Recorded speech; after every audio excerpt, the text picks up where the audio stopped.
I think they have their questions already. This is Marie Bauer, and we are interviewing her for our Talented and Gifted History Project for the City of Dunkerton and the Dunkerton School. Well, I guess I'm open to questions. I may not be able to answer all of them, but I'll tell you what I know. Okay. Where did Jonathan Owens come from in New York? Pardon? Where did Jonathan Owens come from in New York? Like which city or town? Yeah, what town did he come from? Do you know that? Where did Dunkertons come from? Jonathan Owens? They came from Illinois, I think. Do you know where? Most everybody most of those early families came from Illinois. Now the Dunkerton family, I think, came from New York, and they stayed in Illinois for a year, and then they moved west. I think that the land in Illinois was selling for $20 an acre, and that was prohibitive at that time. And so they moved on, and when they came to Iowa, they only paid $1.25 an acre. So that's the reason that, but most of these people came from Illinois. Naturally, they were going west, and they had to come across the Mississippi. There were ferries. There was a ferry at Dubuque where they could cross. But the other streams that they came to, they had to ford. There weren't any bridges at that time. So, and the first family, the Owens, that came in 1851, I believe. And from then on, there were quite a few families came the next year and more the next. So that about from 1855, the little settlement of Leicester was had grown quite a lot. It had a post office and a store and school. So that, but the reason, you know where Leicester was? It was about 3.5 miles north of Dunkerton now. And it's about where, I don't know who lives on Raleigh and Julie Heupel's farm. Anyway, that's about where it was, where their house is. And they settled all around there. But the reason that they finally moved, of course, was because of the railroad when that came through. Okay, you have some other questions? Okay, do you know where was James Dunkerton born? Where was he born? I think New York, but I'm not positive about that. I don't know if it's in this book or not. But they did start from New York, I'm pretty sure. And I think that was a family that stayed over a year because it was just too big a haul when they were coming in covered wagons. You can imagine. What do you have for a question, Les? What was the first store in Dunkerton? The first what? Store? Well, the first store was out at Leicester, and but the first one in Dunkerton proper was built, I think it was 18, I'd have to look that up, I'm not sure about the date. But it was, there were two stores that were built. One of them was where Jerry Smith's electrical store is, and the other one was across the street. Of course, that's empty now, but next to the cafe. And the stories told about the two. Charles Dunkerton was building the one on the north side, and Mr. Bucher was building the one on the south. And they kept trying to beat each other to get their store done first, the crews. And this Mrs. James Dunkerton had promised the crew that got through first, she'd give them a chicken dinner. But of course, Charles was her son, and she expected that his crew was gonna win. But they got through almost at the same time, so she fed them all. That's the way the story goes. Anything, do you have another one, Erica? Yeah, what problems did the settlers have? What? What problems did the settlers have on their way here? Oh, well, the first problem they had was that they had to find a place to live. You can imagine living in a covered wagon. And there was one family that came that I think had 9 children, and they had 2 wagons, and they still had to live in the wagons until they could build a cabin. And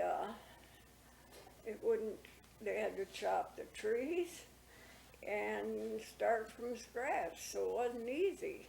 And sometimes it took months before they could move into their cabins. So that was the first hardship. Another one was, of course, they had to cook outdoors. They had no facilities. And then after they built their cabins, they only had a fireplace. So we would think that was pretty difficult. And then the prairies were, you know how high prairie grass grew? Very, very high. And little kids could be lost in there. There are stories about children that were lost in the prairie grass. And there was the great danger of fires, that they just would take everything if it was dry. So they had to be very careful. And I think Charles Smith was one of the children that was here early. They lived out south of town, his family. But he told the story about this prairie fires and how careful they were. And they didn't have matches per se like we can buy, but it was, they took every precaution they could, but it was still, sometimes fires start from lightning, so that was one of the dangers. Then there were a lot of animals, snakes, in that grass, can't you imagine? Those were things that they had to contend with. And of course they had to take all this prairie grass off so they could plow their fields and work the land. And some didn't have any, they had to bring from the east whatever plows they could use. And I know it was the story in my family. My maiden name was McGee. And my grandfather settled, 4.5 miles north of town and west. And I know that he made his own plow, and he made one that had 2 discs instead of 1. And he could plow more than most that's the way the story goes. But, then they had the problem of getting food supplies. The closest place they could get supplies, when they lived in Leicester, was Cedar Falls. And so that was a big problem. It took them all day to drive a team, get their groceries, and come back. Of course, when people were sick, they had big problems, because I don't know how they called the doctor in any way, but he'd have to come from that far away too. So, and then I suppose that getting their seed for their crops, and getting mail. They did have a mail route that came to Leicester from Cedar Falls, but I don't know how often it came. Probably once a month or something like that. And I'm sure they didn't get very much third-class mail like we get today. But they did like to hear from all their relatives that lived out east. And, well, I would think those were the main things that would be hard. Okay, when was the railroad built that went through Dunkerton? What? When was the railroad built that goes to Dunkerton? I think it was 1885. And then the town was platted in 1886, I think October 1st, if I remember the date. And the story, have you heard the story about how the railroad got its name and so forth? Well, and I don't need to tell you that one. Okay, but there were two people that wanted the railroad, and because Mr. Dunkerton said he'd give it to the railroad if they could use his name, is the way we got our name. And by the way, a strange thing, have you ever heard of any other Dunkerton town? Well, a week or two ago, I saw in the obituaries in the Courier, a black lady said she was born in Dunkerton, Mississippi. I thought that was strange, because I thought this was the family name but evidently they spread out. You got anything, Wes? What was the most successful business in Dunkerton? Well, I think Charlie Dunkerton's store, probably, because he carried everything. You can't imagine all the things that they had in that store, even after he died. Charlie Dunkerton was my uncle. He was married to my dad's sister, so he was my uncle. But he died the year I was born. And by the way, I was born in 1911. How old am I? 85. I will be this next December. I'm 84 now. So, that's quite a while. You can't imagine going through all those years, but you will. Well, this store had just about anything you could want, and they bought in large quantities, like flour.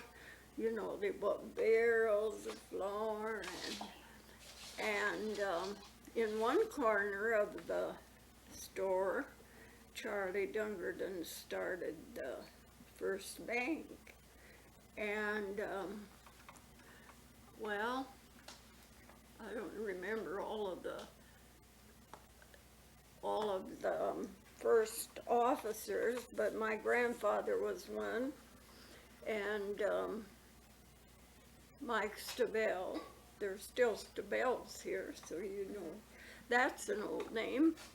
And there was a camel, and yeah, can't think of the others, but Cain was one. But anyway, that was the first bank. And of course they wanted to help the people, farmers. Of course, everybody was a farmer except the people that lived in town. And so they had these wagons. And my dad ran a wagon for Charlie Dunkerton. Charlie would have been my dad's brother-in-law. And he always told us that he got to the house where they had a real good cook always at noon because he'd get invited to eat. But he told about all the things he carried, and it was everything from soup to nuts. They always had suckers for the kids. Let's see. I think one of the other very important businesses was the blacksmith shop, because all the horses that they were using had to be shod, and harness had to be made, and wagons repaired, and all those things. And so that was a real important business. And of course, before very long, they had a restaurant, hardware store. The hardware store came soon after the grocery stores. And this restaurant served all of the people, the farmers, when they'd come to town. It would take them about all day to do their business, especially if they had to have something repaired at the harness shop or the blacksmith. And so they ate with this at the restaurant. And then all of the salesmen that came had to come on the train. And of course the trains didn't run every hour. And they'd probably have to stay overnight sometimes. So there was a hotel on the south side of the main street, upstairs. One building had a hotel, and underneath was a funeral home, and I guess that's all that was in the funeral home. But there's a little story about that. The barber on the other side of the street, now that shop is where there's a beauty shop now. And Mr. Nesfield ran that shop. And he was, he was sort of an agent for Parker's Funeral Home in Jessup. And he wanted to be the first one to bury the first person that died in Dunkerton. And then the funeral director was named Robinson, and of course he was a citizen of Dunkerton, and naturally he thought it should come to their place. So he brought a barber in and put him in the corner of his store and thought he'd get a lot of business, but there wasn't enough business for the two barbers, so finally that one had to leave, and the Robinson Funeral Home got the first death. And that I have my dad's mug, shaving mug, that has his name on it. I broke the handle off of it, but I still have the rest of it. And there was a shelf in Billy Nashville's barber shop, and all of the people, business people, had a mug with their name on. Their shaving brush was in there, and of course they used a straight razor. Have you seen straight razors? Well, they had to be pretty sure-handed. But they all had their own, and it was, I can remember going in there and seeing all those, and I wish I hadn't broken the one I had. But, well, let's see, what else would you like to know? When was Dunkerton, or when was this area named Dunkerton? What? When was this area named Dunkerton? I didn't hear you. This area, it was like Lester Township, but when did they start calling it Dunkerton? How much of an area came to Dunkerton, do you mean? Yeah. Or, well, there was a settlement out in Barclay Township. You know where the Presbyterian Church is now? Well, it was that far south and then east, about a couple miles. And at one time they had 100 houses out there. But this, I think it was, I can't remember, I think his name must have been Barclay, that owned a lot of land, and he wanted the railroad to come through his property so he could sell them. He was a Scotchman, and he wanted to sell land to the railroad. That's not the same railroad that came through Dunkerton. And but he didn't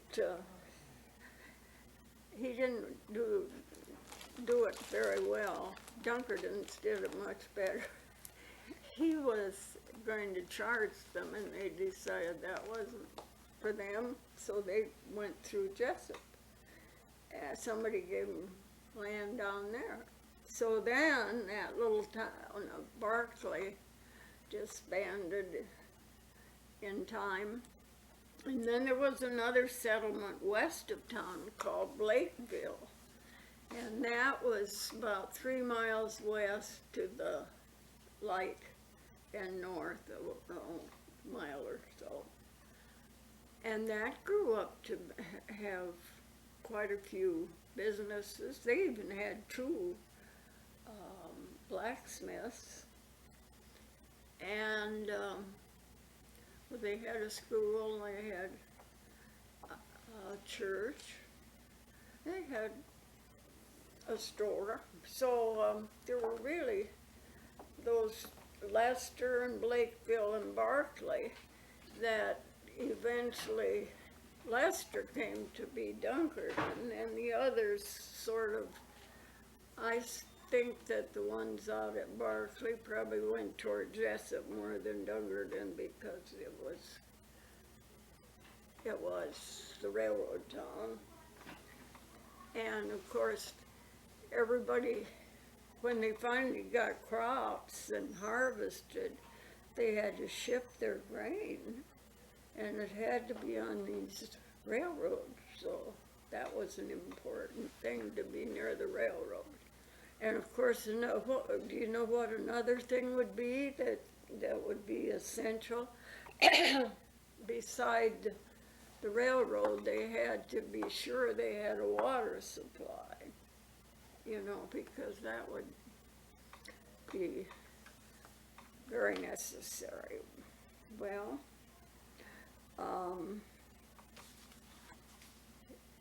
is there any other thing that you think of? What year was Dunkerton founded? What? What year was Dunkerton founded? 1886, October 1st. And this book I wrote was written in 1986. And so it's in 1896 is 76, I mean, not 1976, that was the bicentennial year, and that's 20 years ago. So the things have changed a lot in the last 20 years. But in fact, there's not very much Main Street anymore. One of the stores that was quite important was the butcher shop. The farmers butchered their own meat, but they had no refrigeration, so they had to either salt it or smoke it if they wanted to keep it. And fresh meat was bought in the meat market. And I can remember going down to the meat market, which was in the middle of the block on the south side. And I would, if I had a nickel, instead of buying candy, I'd buy 2 hot dogs or 3 for my treat. And I always thought it was fun to play in the sawdust they had on the floor. And of course they had to have an ice house where they kept the ice. My grandfather, who lived, you know where Grady's lived? Yeah. That was my grandfather's farm. And he had an ice house, I think it's still there. And they put up enough ice from the Wapsie. There'd be all the neighbors, you know, go together, because they all had, or a lot of them had these ice houses. And this year had been a good ice year. Well, this is 20 below zero.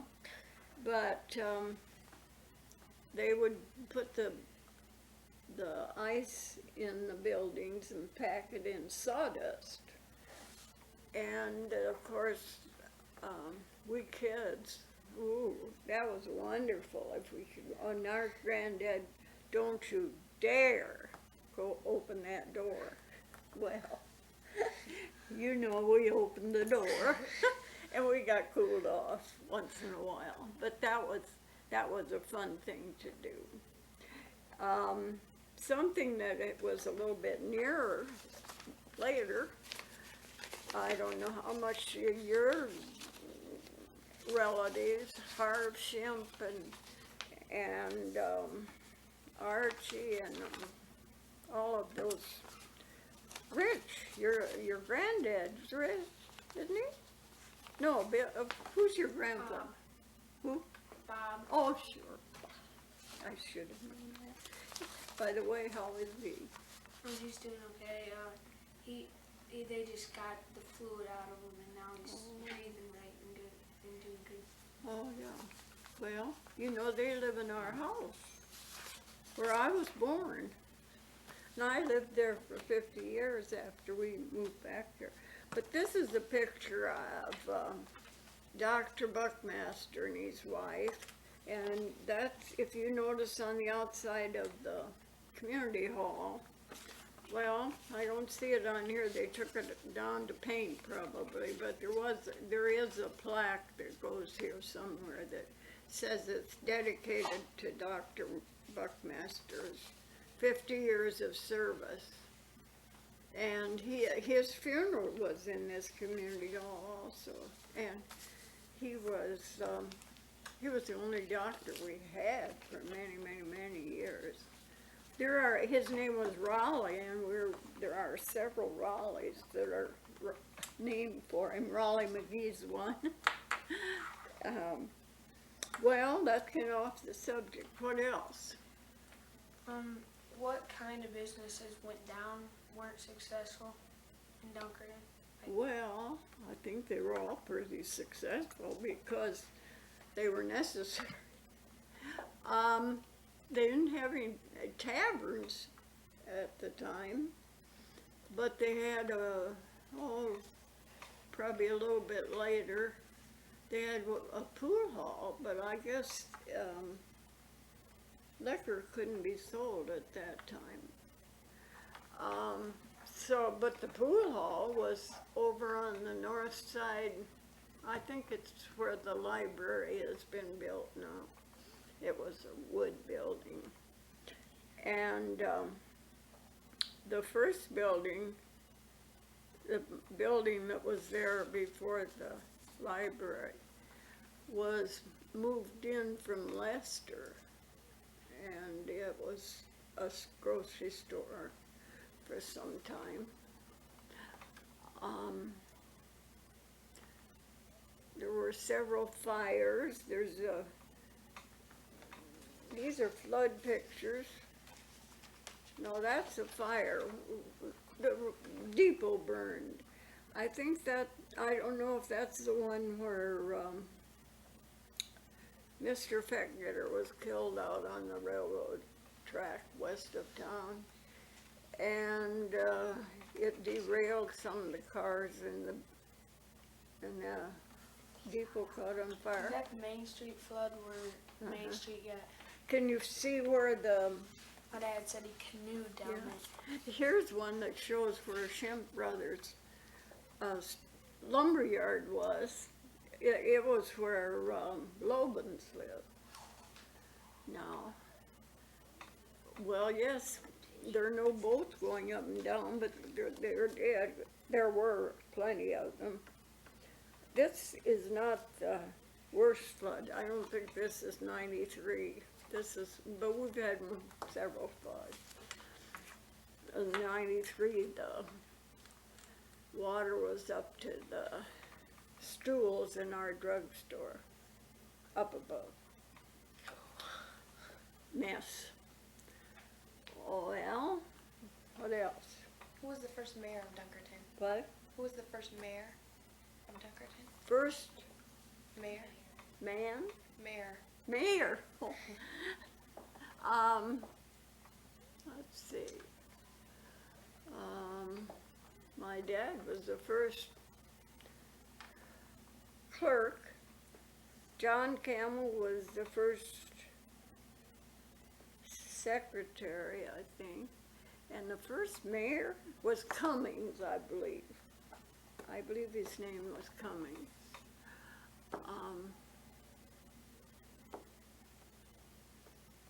I believe so.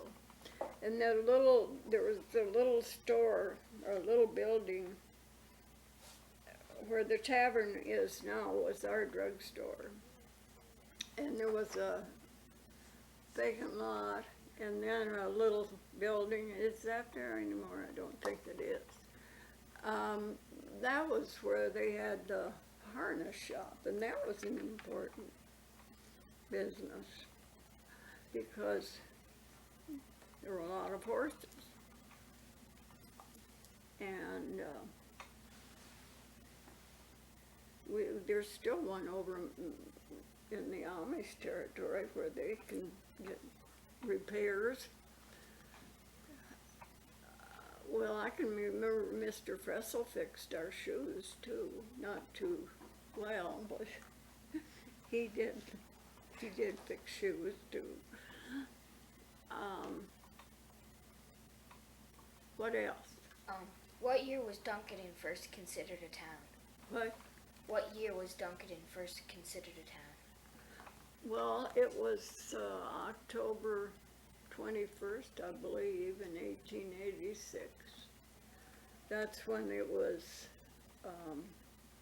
surveyed, and that was what they called the date of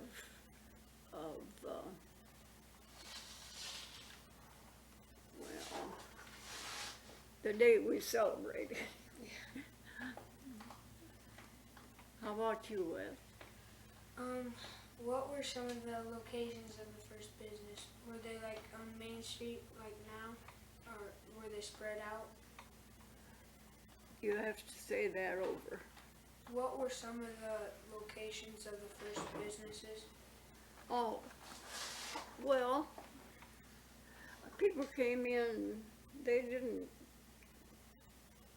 except for the grocery wagons, I think that the meat market one time had a wagon that went out in the country also.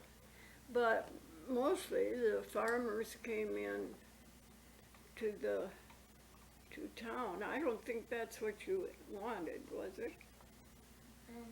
I guess. Well, well, this is an example about how nobody went to Waterloo, you can be sure, to buy anything. Well, once in a while they did, but not very often. And in my dad's store, I can remember very well that at Christmas time, he carried all kinds of toys and jewelry and china, all the things that people bought for Christmas. And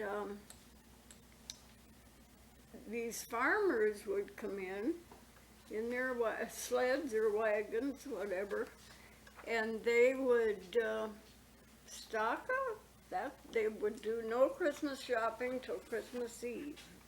And then they would come in and buy and most of them had big families.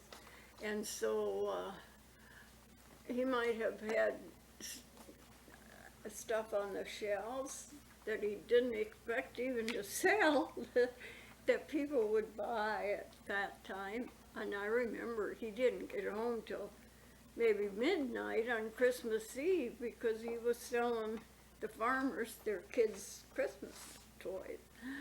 So that was something that was a little different than now. Yeah. Slightly. Do you have anything, Adam?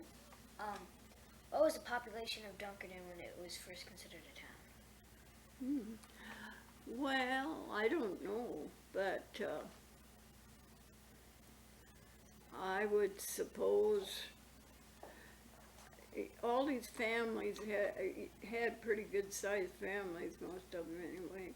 So I suppose a few hundred, maybe 200, 100 to 200, something like that. But the people that lived in Dunkerton had to be business people or they wouldn't have anything to do. Because they didn't. At that time, you didn't have 3 jobs, you know, you just had one. Do you have something there? Yeah. Where was the first house built in Dunkerton? First what? House? House? You know, well, I don't know who lives in it, but I think what we called Margie Reckermer's house. Maybe you've heard, maybe you know where that is, do you? Down from, it's across from where Becky and Jim DeLong live. Yeah, I You know. know where that is? Well, I'm not sure it's the first one, but it's one of the very first. And it's been there for forever.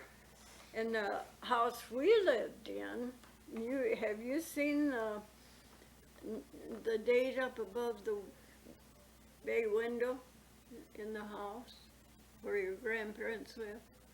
Well, you look next time and you can tell how old it is.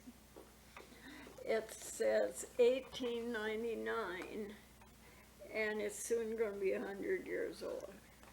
And that's painted, the 99 was carved and put in there. That's when it was built, and that's when that 99 was put in there. Anything else? Yeah, maybe. I don't have nothing else. You Okay. know everything now. How big was Dunkerton when it was first considered a town, like in acres? Well, that I really don't know.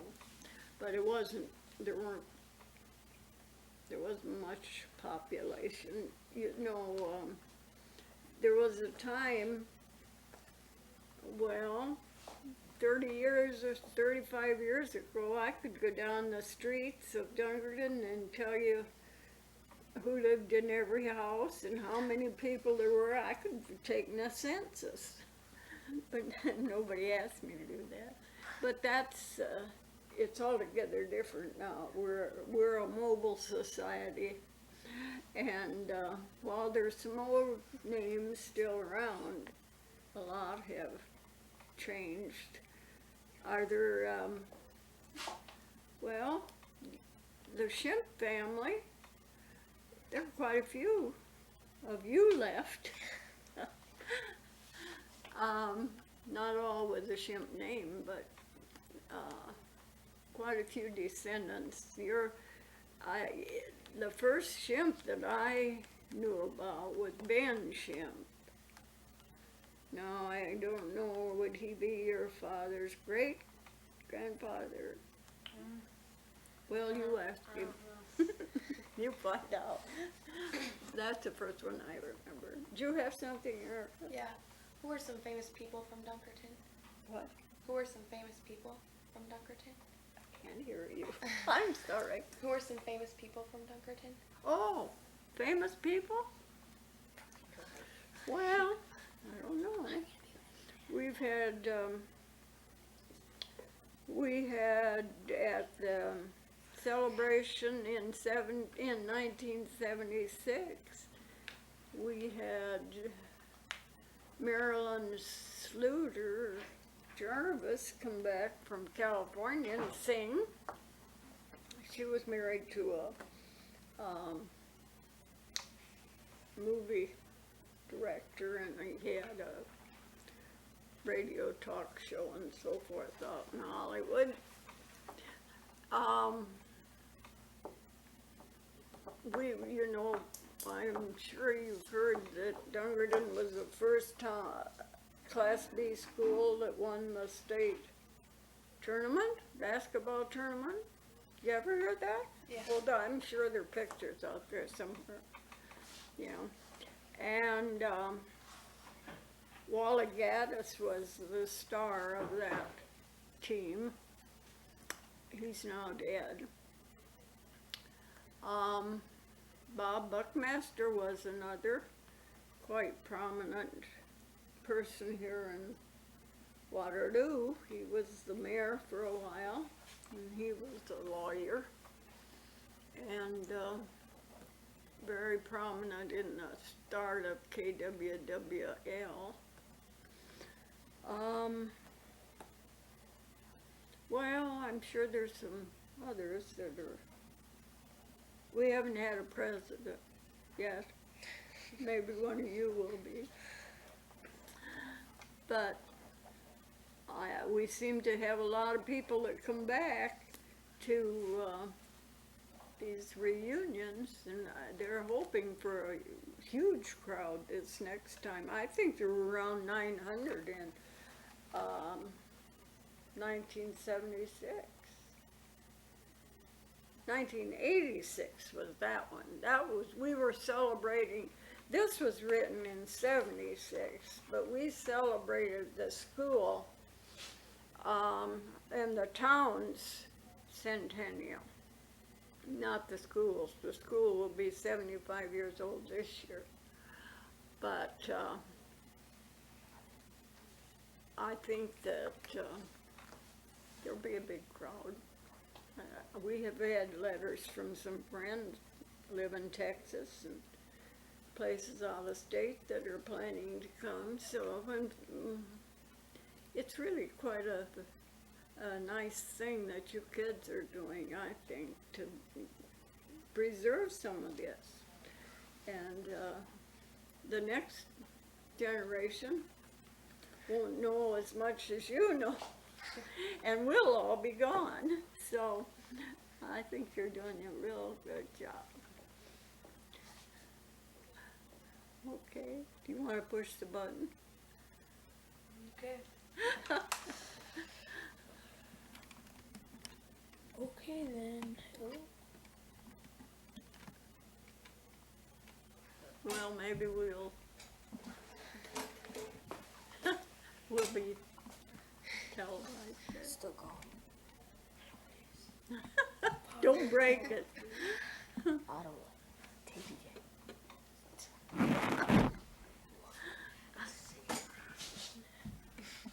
Well, you can turn off the sound.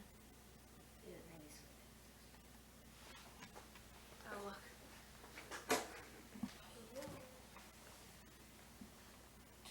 Hey, look, I better see if it's on. Amazing. Already keep the power. Should I go get Yeah. this? Stop. Oh, now we can go. Are you Katie and Tim's daughter? Yeah. I thought you were, but I wasn't sure. We ran out of, Probably ran out of tape, huh? no, not out of No, tape. but this. My turn. Oh, okay, no problem. This is the same one we had. You know, my grandson called.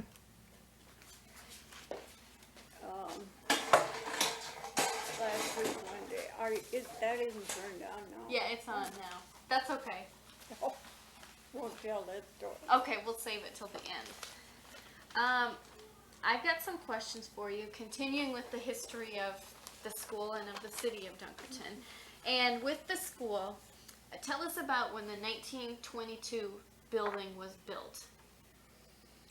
Well, I told you before that I was in 7th grade, and I can remember moving. We are the school that I was in. I'm not sure, but I think it was down on the corner of Washington, and it was an old church Okay. down there where there's a house now. Mhm. I think that's the one I was in then. Was that on the corner of Washington and Williams? Yeah. Was that okay? No, not William. Not Williams? No, oh, that's where the big school was. Oh, all right. But I wasn't in the big school. See, they moved when they consolidated, they Mhm. moved a lot of school buildings in. Mhm. And we were in one of those. And I should know what that, Sycamore Street. Okay. Sycamore and Washington. Okay. And we were all thrilled to pieces, of course. And as I said, we knew we'd never find a way around. And the first room that we were in was it was a big room at that time on this up on the top floor. And I can remember the superintendent's office, the principal's office must have been in one of those little rooms up Mhm. at the top. Mhm. I'm not sure about that, but my cousin Mabel Camel was principal, and I always told her that she was so mean to me. Anyway, she's one of the very best teachers I ever had.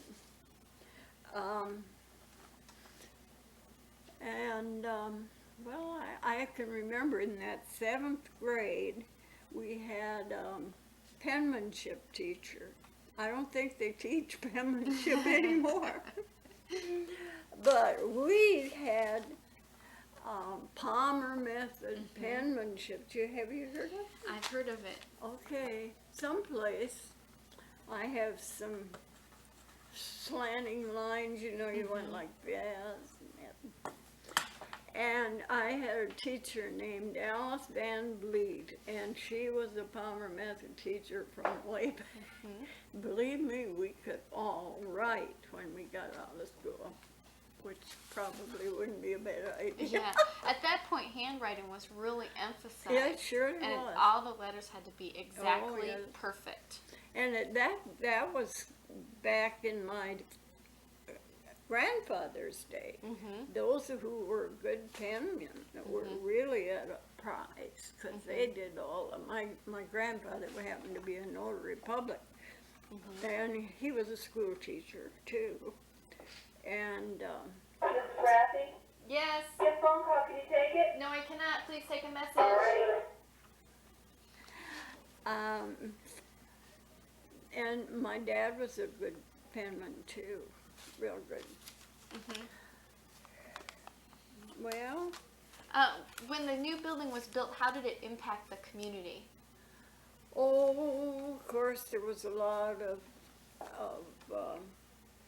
bickering when over the consolidation more than anything else. But, I don't remember that there was anything very much. My folks never talked and they were always for everything that was for education, because they were both school teachers. So I don't really know, but I suppose I know there was some bickering about the cost and shouldn't have been here, it should have been someplace. Can't win. Related to school, tell us about the state championship basketball team. Oh, that was something else. I was teaching here then. I had first grade, which was over on the south side. Okay. Is there room yet in the Okay. middle? In the 1922 building, was it elementary on the bottom floor, or how was the building divided for grade levels? All the elementary was on the bottom. Okay. And Then was it junior high in the middle floor? junior high was on the top, Okay. and senior high was across the hall. Okay. At that, when it started. Is there still a platform in where the senior high was? There was a platform that went up, and then that was the library Okay. on the east side. Well, the library's on the top floor on the east side. Is it now? It still is now. But is there a study hall? Yeah, there's a study hall Okay. across the Well- hall from the library. Oh, but not, the library takes up that whole space on Yeah. the east, I Yeah. see. I should go up and look. Yeah, we should go up there and look. But, there wasn't any, at the gym, of course. Yeah, tell us about the gym. Oh, you don't you have any pictures of that? We haven't found any specifically of the gym. Oh, you should have, because that was something. We thought it was wonderful. And all those seats, there were concrete bleachers, you know. I suppose 1, 2, 3, 4, 5, maybe Okay. up. Now, was it kind of a oval shaped? Is that correct? And it was kind of didn't they call it the pit? Yeah. Well, we didn't, but the other teams did. But it was really, at that time, it was very good. Except when we played Jessup, they had to they put planks in between the, on the bleachers to Okay. make twice as many Okay. seats. And, the basketball, 1933 is when we won it. And, there was very little school, I can tell you. You might as well have let us out, but I was teaching. But we'd run, of course, there wasn't any television, so we had radios. And, we'd run to the auditorium, which was just across the hall, and get the score. And they played I think they must have played at least 3 games during the day, so we couldn't listen. But I went to the tournament, or to the finals. Of course, that was on Saturday, and that was in the Drake Field House. And it was something else. Here's this little town nobody heard of, and we beat Des Moines. Well, let's see, it was Roosevelt. And nobody believed it even when it was over. And I think the score was something like 18-19, or It was very close. I remember that. can you believe that that's all the baskets they made? But it was exciting, there's no question about that. There's still 2 members of that team that are living, and I sure wish that they would come back for, well, at the village where we live, Ralph Weber's daughter-in-law cooks. Oh, okay. And we visit with her a lot. She has grandsons and she has sons that are on the wrestling team at Iowa now. She has 2 sons at Iowa. And we visit a lot about that, and I'm sure Ralph will be here. But, and Dean Holdeman lives in Arizona, and he's been really sorry that he didn't come back for the other reunion, because since then Wally has died. And so I think those 2 are the only 2 there. Alfred Morrison just died a short time ago. He was one of them. So I think that's all that are still around. But some of us that went to the tournament are still here. Someone had told me that the Harlem Globetrotters played in our gym here. I know you mentioned that, but we can't. You see, we were gone. We were married in 1934, and then we moved. Lemford was superintendent in Southern Iowa in the school for 2 years, and then we were 4 years at Brandon, which is in Buchanan County. So those were the years we weren't here, and I think that must have happened when we weren't here, because we don't remember it in either one of us. A lot of things we don't remember, but I'm sure we would remember that. That happens no matter what age you are. Yeah, some of those things you remember. The information that I have, it was somewhere in the 1940s. So That's when we would have been gone. Okay. See. We came back in 40. Well, We'll have to keep researching that yeah, one. I wonder, I can't think who might know. We'll have to keep searching Yes, on that one. Switching from the school to the city, tell us about how Charma Park was founded. Oh, well, I shouldn't tell this. Is that turned on? Do you want it I on? better wait. Okay. The park was given to the city by my aunt and uncle, Aunt Maud and Uncle Charlie McGee. And that's where the name came from, Charmont. And Aunt Maud always, after Uncle Charlie died, she took a great interest in it. I know she bought pond lilies. I don't think they ever grew much. And the park was in Women's Club. It was founded in '52, and from the time we started, we took care of the flowers. I don't know. I don't think so anymore. I don't think there are very many beds anymore. I don't think so. But either. we did, it was beautiful when it was really taken care of, but I think it's much more usable now than it was, because they have the playground equipment and the shelter.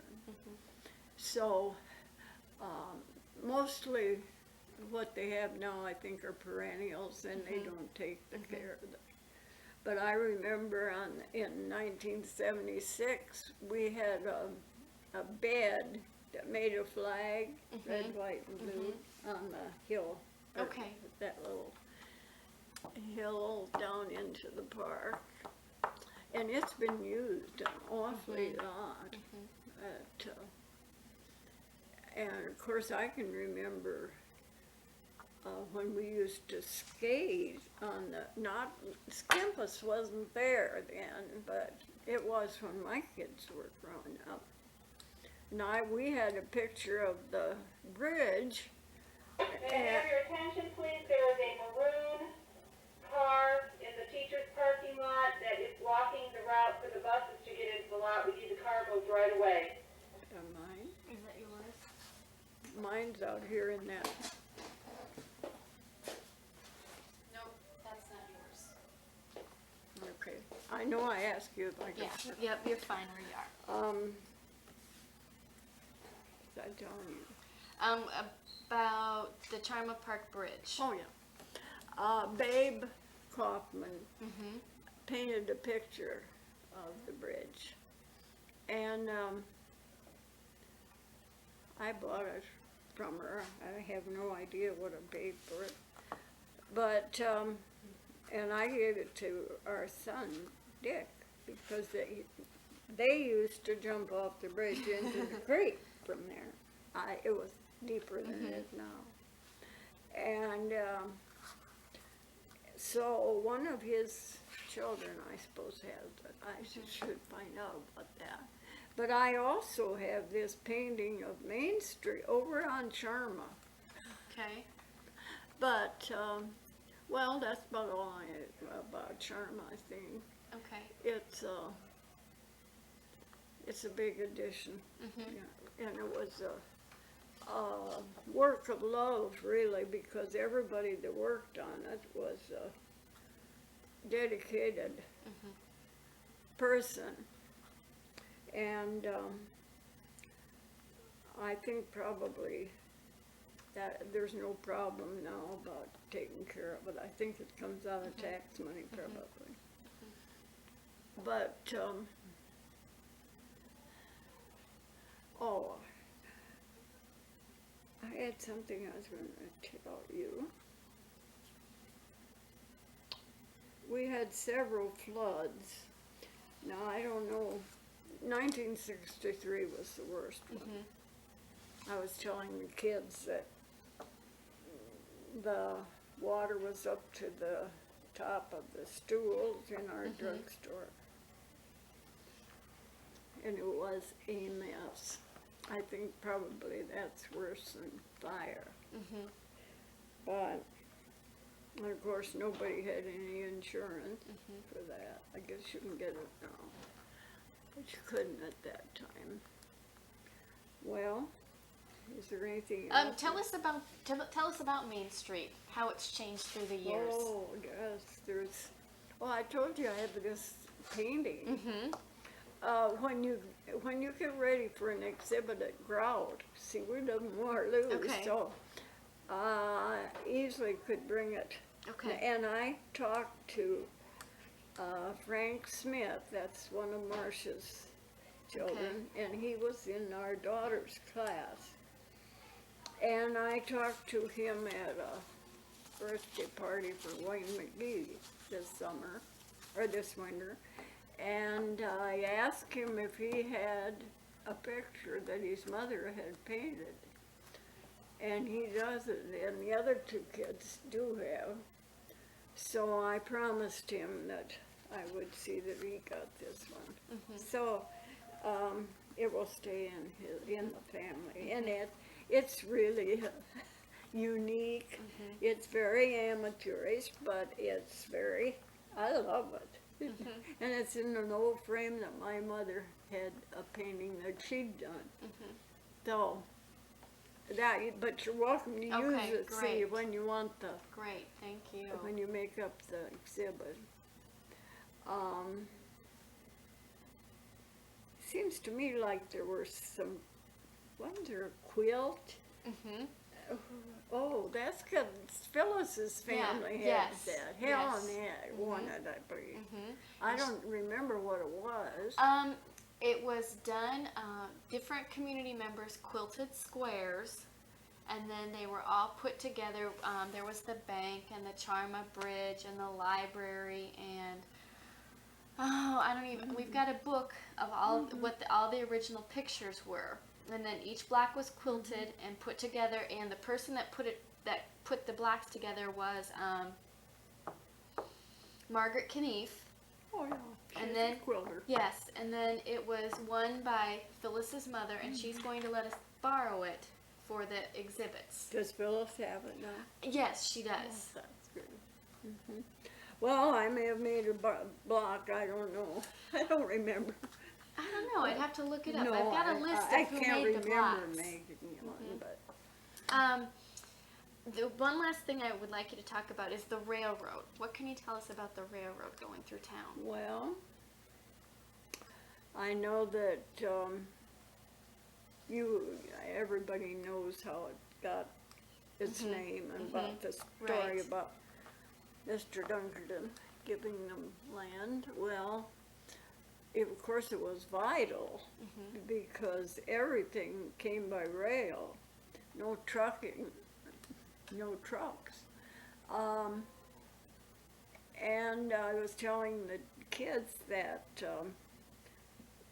the salesman that would sell to the people, store people, had to come on the train. They brought their wares in, usually in big suitcase type things. And most of the time they probably would stay overnight, and there was a hotel Okay. at that time, up until they had cars. And but they helped keep the restaurant open and the hotel. And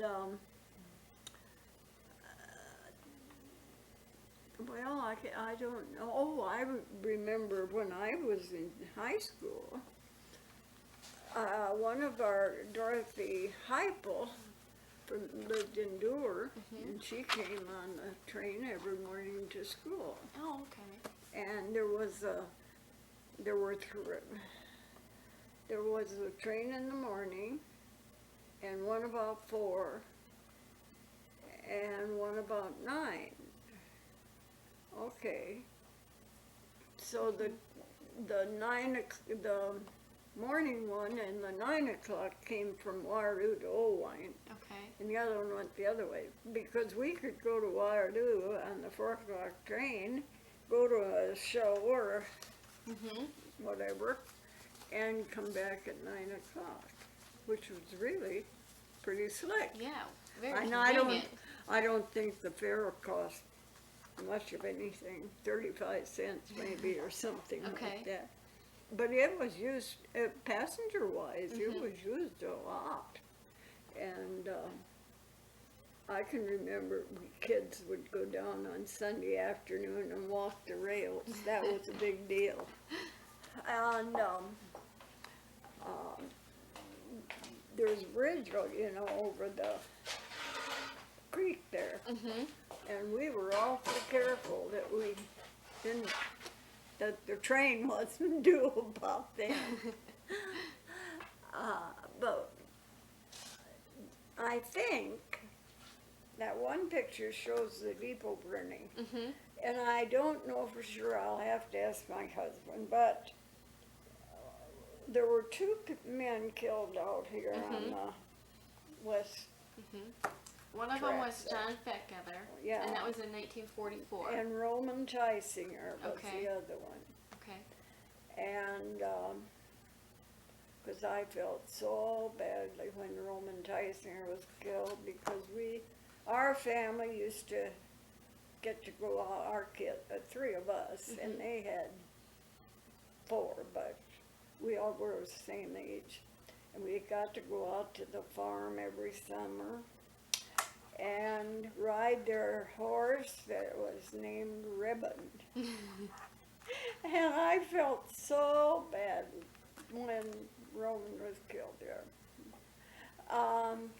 But one of those fires was from that, I don't know if it was when, I think it was probably when Fettgether killed this one. It caused the depot. But the you fire. see now, I was looking at that, and that's kind of modern. Look at the shorts. I could tell you a little something about that, but not while that's going. So the depot that's left downtown, or what's called the depot, that was just part of a larger structure. Well, I haven't been down there for years. I don't know. I suppose Okay. it was a whole depot, but Okay. maybe it isn't. Well, I can remember there was a water tower there. It was made out of wood and it was round. and they'd stop. There was this big spout that they put water in the engine, and then they had, sometimes they'd have a train that was a through train, and the depot agent would hold out this net sort of thing that had the, I don't know what he had in the directions or something. And the, oh, I know, it was a round thing like this, and the conductor would just put his arm out and it would go on his arm. That was a slick thing. I don't think they ever missed. Maybe they did. But I don't know, even know when the trains quit gradually until now. I don't think there are even any freight trains, are there? Very, very rarely. But it used to be a real thriving line. It was the Chicago Great Western first. What was it after that? Now, I don't know. But it's not that. But it just went as far as Old Wine. You know, and I remember that one of my friends, when I was maybe 10, was a daughter of the depot agent. And of course they were kind of transient, like school teachers and preachers. They got moved around. And this family got moved to Green Mountain. It's down on the other side of Marshalltown. And I went down one time to visit. And it was the only time I was ever homesick. I was so homesick, but I wouldn't admit it. I stuck it out. I went on on that train down there, and I've always thought about that. Well, Mr. Pickup, do you have any questions? Well, I don't know what y'all have answered, but this had to take a lot of work to compile this book. So I should tell you about this. You know, Jerry Rigdon was the chairman of the Bicentennial Committee, which was 1976 when this was.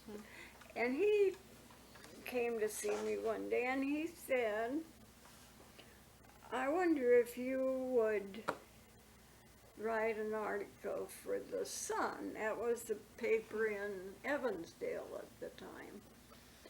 And I thought a while, and about the history.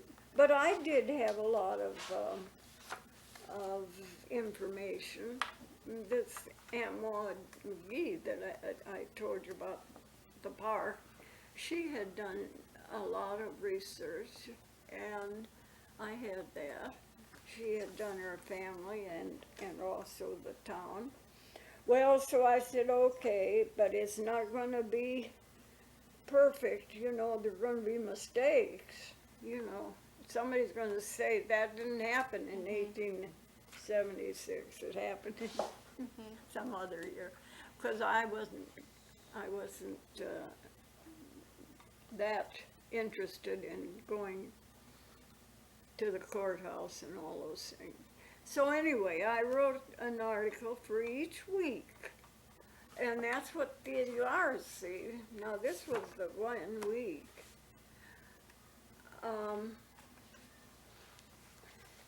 Like for the doctors, early schools, different. Anyway, each one of these topics was an article in the paper. Well, then we were going to have this big celebration, and Jerry Fitzgerald was this guy's name, and he said to me, would you care if I put it in a book, all those articles? And I said, no, it's not. I thought, you know, that would make some money for the committee, and so they made 500 copies and sold them right away. And who do you suppose got the money? Not the committee, not me. Jerry Fitzgerald got the money. What he gave me was 5 copies, and he gave the committee nothing. And of course, that was my fault, because I should have found out before I started. They told him he could do it, but I didn't even dream that he wouldn't be giving the money to the committee. So that's what happened. But people have, I've had people call from out of state. I see there's a letter in the back of this one. Yeah, this is from a woman that used to teach school. She's in here. Her picture's in here. And she was a teacher for many years in Dubuque. And when she was about 90-something, she sent a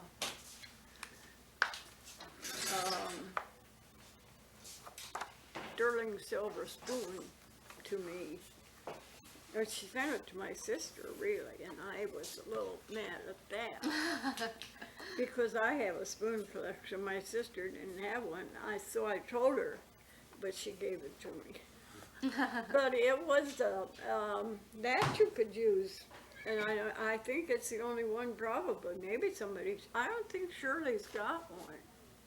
Maybe she has. But anyway, it's sterling silver spoon, and in the handle, which is in this shape, up here it says Dunkerton. And the other part that's makes it special for me is the fact that she bought it at my dad's store. And so you can have it for a display if you'd like that. Well, I don't think of, when you want to think of things, you can. So, I was showing Rhonda the pictures. This is my graduation picture. And that's our 25th anniversary. Ellery, how are you? I'm fine. How about you? Pretty good. Been a long time since I've seen you. Yeah, I don't see you very often. I don't come out here very often either, do you? No. Oh. Oh, we get out once in a while. Yeah? We still come out on Sunday to church. And I still go to Women's Club. Tonight's Women's Club, so I'm not coming back. But that I had because I wanted Phyllis. These are for Phyllis. I bet she's gone now. Nope, she's still here. That's my picture. And I was captain of the girls' team. Wow. I want you to know. Alrighty. And I was the running center. Were you really? Yeah. You ever hear of running center? They played 3 courts, see? And in the middle court was the jumping center and the running center. And the jumping center was supposed to tip the ball to the running center. Then she could run this far and throw it to the forward. See? That's probably how they got the 6-on-6 from that. Huh? Oh, yeah. They just did away with the The middle. running center. That's interesting. Well, And what high school? What was the school then? Was that Here. Dunkerton? That was. Okay. we were in this building, of course, when. Yeah. You Where's this can- picture in the back? This must be Yeah, in the back. back of the schoolhouse. That's a teacher. That's Sarah Jane Hess. She taught English and we about drove her crazy. Right here. This one. This lady here. This is me. I'm out there someplace too, in the class. That's kind of a neat, Pictures. interesting picture. And What year? What year was that? 28. 28. We've talked about the basketball tournament. I was teaching here then when they had we won the basketball Sure. tournament. Oh, you were a teacher here then.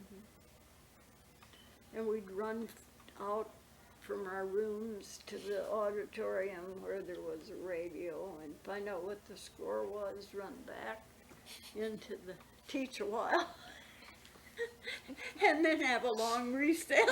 Yeah, Uh-huh. Well, I can also remember before that. Now that would have been in about 1926. We had a pretty good basketball team, and they had a tournament at Fayette, and these were all invitational. That was, and I can remember us all sitting around down at the telephone office. And somebody up in Fayette would call every quarter and tell us what the score was. Well, you know, it's quite different, but that was fun. Yeah. That was really a big deal. Yeah.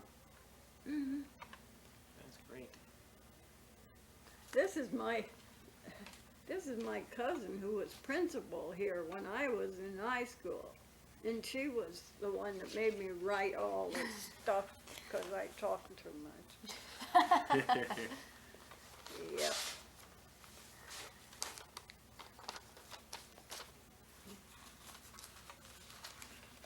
I'm going to show those to you. I don't know if you want these. Why don't you just put them all in here? I'll take out these that I don't want. And I'll still keep looking for the pictures. Okay.